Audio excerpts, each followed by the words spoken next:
Bonjour tout le monde! Ça me fait trop rire. Bonjour tout le monde, bienvenue sur ma chaîne YouTube, ici Kim accompagnée de Patch pour vous présenter les livres que j'ai acquis au cours du mois de février. Donc sans plus tarder, si vous voulez voir les livres que j'ai achetés, unboxés et en plus ceux que j'ai reçus des maisons d'édition, restez avec nous. Donc, le premier livre que je me suis procuré, je l'ai trouvé sur Amazon et by Patch. Puis ça se trouve être Black Mirror and Philosophy, écrit par David Kyle Johnson. Puis ça se trouve être un livre qui se concentre vraiment sur la philosophie des épisodes de la série de Black Mirror que j'ai adoré. Si jamais vous n'avez pas encore vu ma vidéo que je recommande cette série-là à fond, je vous laisse le lien en barre d'infos. Sinon, j'avais déjà le livre Inside Black Mirror écrit par Charlie Brooker et Annabelle Jones qui se trouve être plus les secrets de tournage derrière chaque épisode avec des interventions des acteurs ou des personnes qui ont travaillé sur l'épisode en tant que tel. Mais moi, ce que je recherchais plus, c'était une analyse avec les réflexions qui vont derrière la technologie qui nous est présentée. Et ça se trouve être vraiment celui-ci, donc j'étais vraiment super contente de pouvoir le trouver et d'avoir vraiment ça à ma collection de livres de Black Mirror. Donc c'était vraiment super intéressant, puis moi j'avais peur que ça se soit concentré trop sur la dernière saison, comme j'avais vu dans la description, et ça a vraiment pas été la meilleure pour ceux qui l'ont pas encore vu, mais non, je suis vraiment super contente que ça pose une question pour chacun des épisodes, et il y a comme un essai, une réflexion sur chacun d'entre eux autour d'une question, donc je suis vraiment satisfaite jusqu'à présent, et je commence à lire tout doucement. Le prochain livre, ça se trouve être Malice de Pintip Dune, qui se trouve être une auteure qui écrit du YA, donc je suis super contente de le trouver dans mon unboxing du mois de janvier sur les Steaks, qui se trouve être une boîte de Scribbler pour les auteurs. Donc si vous avez manqué mon unboxing, je vais vous laisser également le lien dans la barre d'infos. Donc ça se trouve être l'histoire d'une fille qui sait qu'il y a un gars qui veut wiper le 2/3 de la population, mais elle sait pas c'est qui. Donc c'est vraiment une course contre la montre, un peu YA, un peu apocalypse genre, donc ça a l'air vraiment super intéressant, puis j'ai vraiment hâte de lire. On va passer tout de suite au unboxing des deux services de presse que j'ai reçus. Donc le premier vient des éditions Goélette, donc on va ouvrir ça.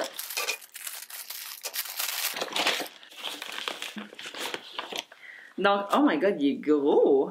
Donc, ça se trouve à être le livre de Louise Gauthier qui s'appelle Tricheur d'élite, tome 1, qui se trouve à être Génome. Donc, vraiment un beau livre qui se trouve à être le premier d'une série, je sais pas de combien. Ça dit que c'est sur un futur dangereusement probable. Donc, c'est 120 ans après la grande déchirure environnementale. Il y a 2 classes de personnes sur Terre qui sont échappées au fléau de la contamination planétaire qui se trouve être le vieillissement accéléré des êtres humains. Donc, il y a une partie de la population qui est dite impure, qui se trouve être les riches citoyens qui jouissent de la double vie. Donc ça leur permet de jouir d'un corps sain et beau longtemps. Et c'est le cas de l'inspecteur de police Marcus Lehman qui appartient à cette élite-là. Et la mort mystérieuse de son père dans les années 2184 va l'amener à voir les coulisses de l'Intelligentsia, qui se trouve être une firme qui a des liens douteux avec le gouvernement. Donc vraiment intéressant. Je pense que ça va être une très très belle lecture dans le futur. Et l'autre, ça se trouve à être des distributions H&M. Donc, je ne sais même pas c'est quoi qui est dedans.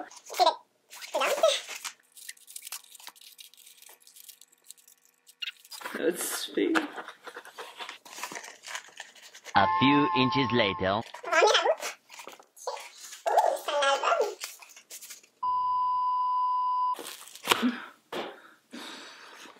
Comment on a perdu patience? Oh my god! Celui-là, il est vraiment difficile. One eternity later.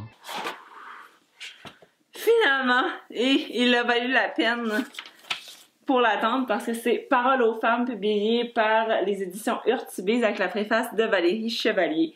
Donc ça se trouve à être plusieurs discours inspirants pour éveiller les consciences. Donc je trouve ça super beau. En plus, il y a des illustrations à l'intérieur. On va voir. Il y a des belles citations en page pleine. Wow! Vous savez, les illustrations, je suis vraiment impressionnée. Oh, il y a J.K. Rowling! Romancière.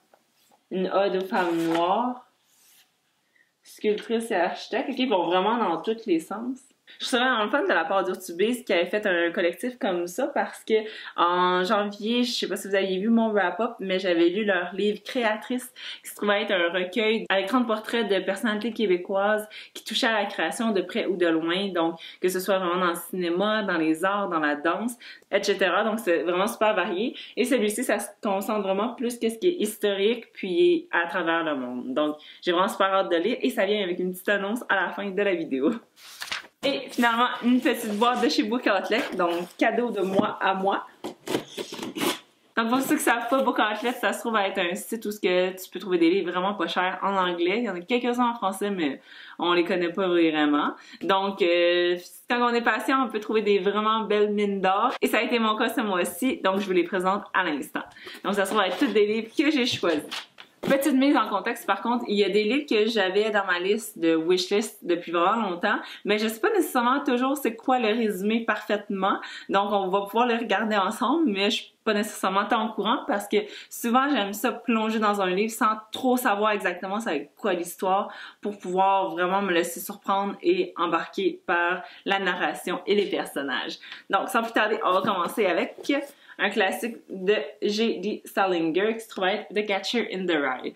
Ça fait partie d'un des livres que je suis comme pas trop sûre c'est quoi l'histoire, je sais juste que c'est un classique américain. Je pense que ça se tourne autour d'un petit garçon puis merci, j'ai même pas de résumé à l'endos. Donc un garçon qui s'appelle Ogden Caulfield, quelque chose comme ça.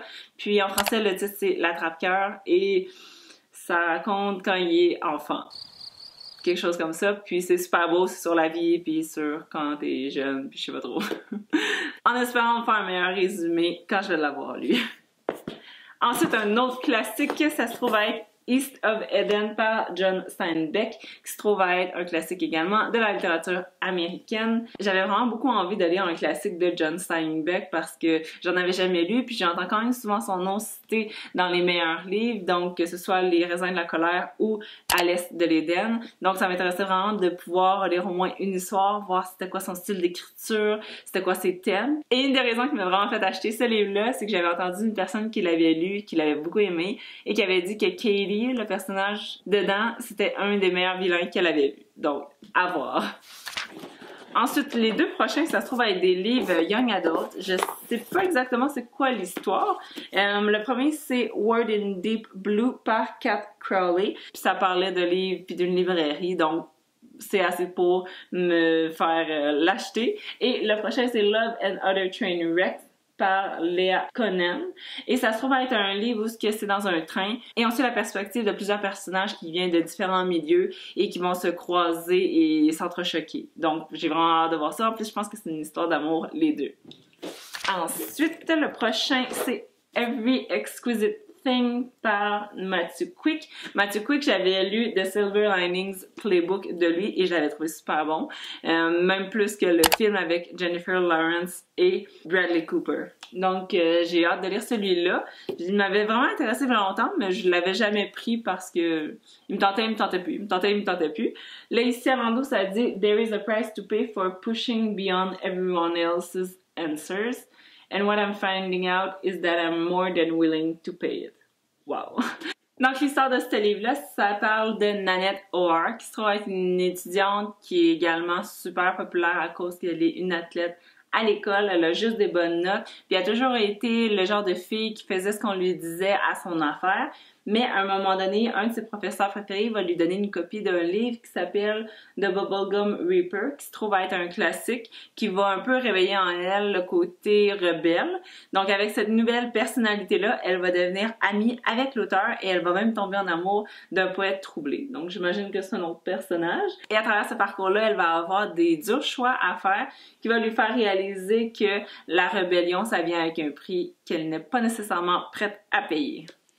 Ensuite, on va spicer un peu les choses et aller dans un genre que je ne suis pas habituée de lire, qui se trouve à être le thriller psychologique. Donc, c'est vraiment pas dans mes habitudes d'en lire. Quand j'en lis, c'est pas parce que j'aime pas ça en lire, mais je les lis vraiment comme dans 2 jours, une journée, là, puis c'est vraiment super rapide parce que j'ai besoin de savoir qu'est-ce qui se passe. Et celui-là, ça se trouve à être une recommandation d'une des YouTubers que je suis, qui l'avait vraiment beaucoup aimé, qui l'avait placé dans son top 3 de 2019. Et ça se trouve à être The Girl Before par J.P. Delaney et ça se trouve à être l'histoire d'une femme qui est dans une maison du futur, donc une smart home, qui te force à être constamment en requestionnement parce que la maison, elle essaie de un peu te mindfuck, lire tes habitudes, mais ça change constamment. Donc tu penses que ça s'en va par là, mais il t'amène là. Tu penses que ça continue par là, mais ça t'amène là. Fait que la YouTubeuse, ça présentait vraiment ce livre-là comme étant un livre qui avait plein de twists and turns. Donc si t'étais le genre de personne qui aimait quand ça bougeait beaucoup puis que t'étais toujours surpris, ce livre-là va beaucoup t'intéresser. Donc j'ai hâte de voir quel effet ce livre-là va avoir sur moi, si j'ai bien tout comprendre ou si justement le but c'est que je ne comprenne pas tout. À voir! Et finalement, le dernier livre de cet unboxing et de ce book haul en général, ça se trouve être un livre qui était sur de nombreuses listes que j'ai vues de recommandations si vous avez aimé Harry Potter. Et ça se trouve à être Donna Tartt, The Goldfinch, qui avait gagné un prix Pulitzer. En plus, l'année passée, il y a le film avec Ansel Elgort qui est sorti, donc j'ai vraiment hâte de lire le livre avant de voir l'adaptation. Si je comprends bien, c'est l'histoire de Theo Decker qui a volé à 13 ans un tableau à New York parce que dans le fond, il a survécu mystérieusement à un accident qui a tué sa mère et là, il va devenir sous la garde d'une famille très riche de Park Avenue. Mais c'est ça, il va voler un tableau qui s'appelle The Goldfinch. Donc, ce que j'avais aimé de ce livre-là, c'est que ça parlait beaucoup de tout ce qui était deuil puis tout ça. Puis puisque ça m'intéressait beaucoup dans Harry Potter, c'est un thème qui revenait beaucoup, ben j'espère de voir comment ce thème-là est abordé, sous quel angle dans cette histoire-là. Donc, on est finalement arrivé à bout de mon book haul et si mon compte est bon, j'ai acquis 10 nouveaux livres. Donc, je remercie les partenaires qui m'ont envoyé les nouveautés que j'espérais vraiment beaucoup lire. Donc, j'espère que vous avez apprécié ce book haul-ci. Likez-le si c'est le cas. Et je voulais vous parler d'un défi que je vais vous détailler plus dans une prochaine vidéo. Mais j'aimerais vraiment me lancer comme défi pour le mois de mars de ne lire que des classiques. Donc que ce soit de la littérature américaine, canadienne, québécoise, française, j'ai vraiment envie de lire que des classiques pour le mois de mars. Donc je vous invite à vous abonner pour vérifier si j'ai réussi mon défi parce que j'aimerais vraiment ça relancer ma série Classic Nerds qui analyse des titres qui sont souvent lus dans les écoles. Alors ça va être assez intéressant, je vais sûrement vous inviter à participer avec moi pour un peu de support. Sur ce, je vous souhaite d'avoir aimé la vidéo d'aujourd'hui et on se retrouve la semaine prochaine. Bye bye!